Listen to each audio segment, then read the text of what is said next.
Hi friends, it's Lauren from thinkingcloset.com and Lauren's Planner Pages on Instagram, and I am so excited because I'm about to share with you all my first ever Plan With Me video as I set up my bullet journal for a new month. Now, a quick word before we start. If you are brand new to bullet journaling, know that the magic of a bullet journal is that it is customized just for you because it is made by you. So there's no right or wrong way to bullet journal. And as you watch my video today and check out the pages of other bullet journalers, I encourage you to pull out the ideas you're excited about, abandon the rest, and have fun as you make your bullet journal work for you. Cool? Cool. So let's dive right in, shall we? Now, anyone who loves travel or the great outdoors is going to be keen on my spreads for September because I'm using a camper adventure theme. It seemed most fitting since we have a road trip on the books for September, and while we don't own a camper yet, a girl can dream, right? This theme poses a lot of fun doodling possibilities. I mean, you've got mountains, trees, clouds, campfires, and of course, the ever adorable travel camper itself, where it's always a party with a pennant banner. Now, this first spread here is my monthly log, and I like to plot out my month in a classic calendar view so I can get a sense of the big picture. I fill it in with events, appointments, get-togethers, anything that diverts from our typical daily routine. I also like to use the blank space around the calendar edges to practice my hand lettering and draw out a motivational quote. Now, just a quick tip, an easy way to fake calligraphy is to simply thicken the downstrokes of your cursive lettering. It looks so profesh and is really easy to do. You can just use your pen to create a parallel line on the downstrokes and then fill it in with your pen or with a fun color like I did.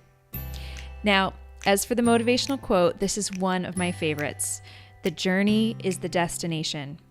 Dan Eldon said that, and it's such a great reminder to me to enjoy the here and now rather than always looking ahead to where I'm going, saying, "Are we there yet?" Hashtag work in progress. Now, I really like having a 2-page spread to serve as a running task list for the month that I can continually update. It's the place I return to on those rare days when I have an extra pocket of unscheduled time. I can just look back at my master to-do list and find something to work on. To help organize my tasks, I've broken them up into 8 different categories. Goals, and I usually set just 2 or 3. Important, those are things to remember. To buy, others, biz, BCL, which is my theater directing job, personal, and next month. I like to tie in my theme somehow on each page, so I thought that a few purple mountains, majesty, and clouds above them would make for a fun header. Now, I've been using a bullet journal for well over a year now, but this is going to be my first ever month of having a habit tracker. I'm really eager to see if it improves my consistency with implementing these habits into daily life. So there's a spot at the end of my chart to track the total number of days this month that I implement each habit. I'll be eager to report back and share how it goes. On my list of habits this month are quiet time, exercise at least 3 times a week, mindful lunch, bullet journal, my Bujo Instagram, my Thinking Closet Instagram, no sweets, inbox 0, and bed by 11 o'clock. A flashlight is a must on camping adventures, so I thought a little flashlight doodle could help shine some light on this new spread. Another new spread that I'm trying out for the first time is a mood tracker. I find that my mood and my habits are often closely connected, so it made sense to put these two side by side. That way, if I'm having a tough day, I can easily see if it's tied to inconsistencies in some of my wellness habits. Now, geometric drawings are all the rage these days, and after watching a few YouTube videos on how to do them, I was curious to try my hand at a geometric campfire drawing. Now, All you have to do is start out by drawing a recognizable silhouette of your object and then use a ruler to fill it up with triangles. I pre-plotted mine out in pencil so I could be sure that I had 30 triangles, one for each day of the month.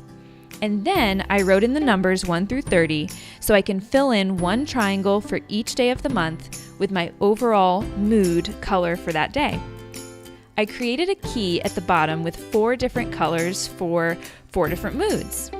Yellow, jumping for joy; orange, okie dokie; light brown for tuckered out; and magenta for a tough day. It'll be interesting to see how this spread turns out.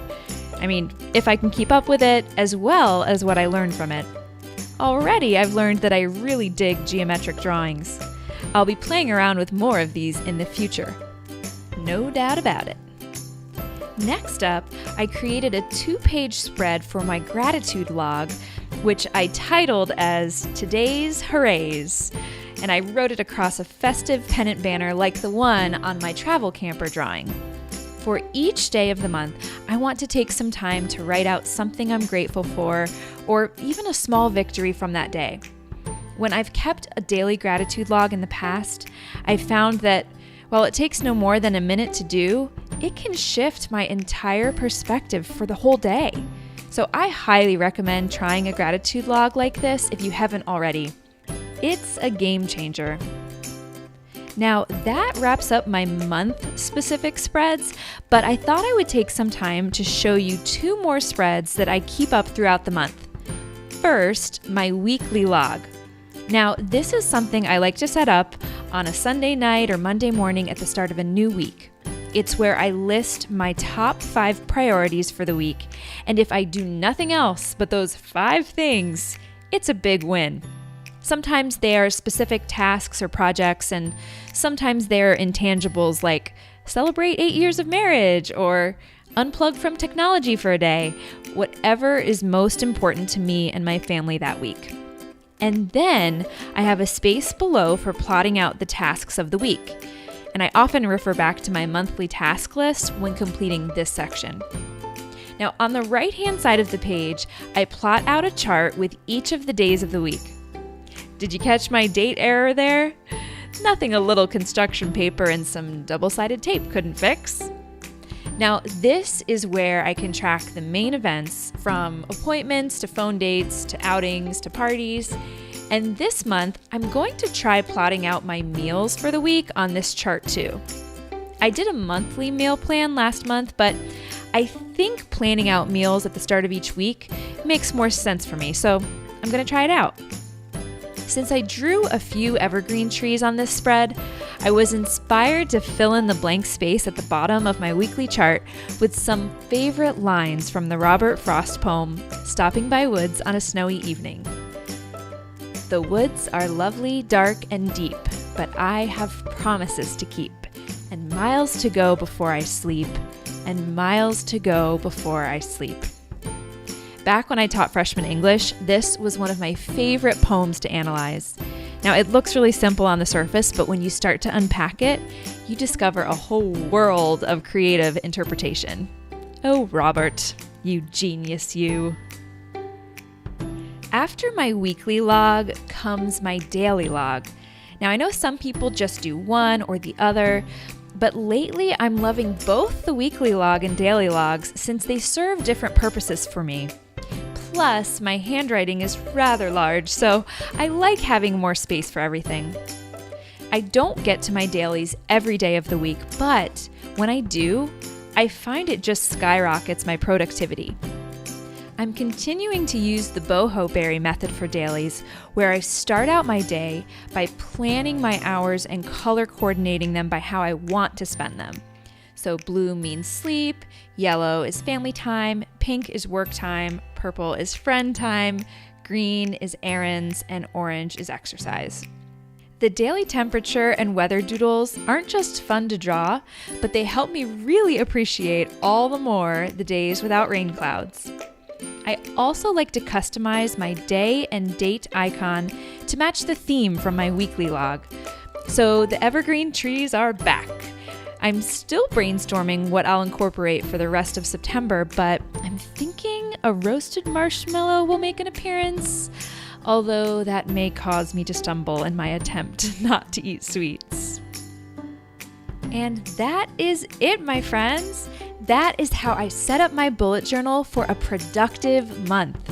So let's take a quick perusal now back through the finished spreads for September. Wow, I have to say, this all gets me super pumped for the days ahead and the adventures they'll hold. And I hope you found some inspiration here today too, my friend. For a closer look at these spreads and a supply list, you can check them out over on my blog, The Thinking Closet. The link's in the description below. If you create any spreads in your bullet journal inspired by the ones in this video, be sure to tag me at Lauren's Planner Pages on Instagram so I can check them out. If you haven't discovered this already, the Bujo community is insanely supportive and collaborative, and I would absolutely love to meet you, so be sure to say hi. If you liked this video, you can show your like by giving a thumbs up. And of course, feel free to subscribe to stay in the loop on future vids. Wow, thanks so much for watching, Planner Pals. Plan on!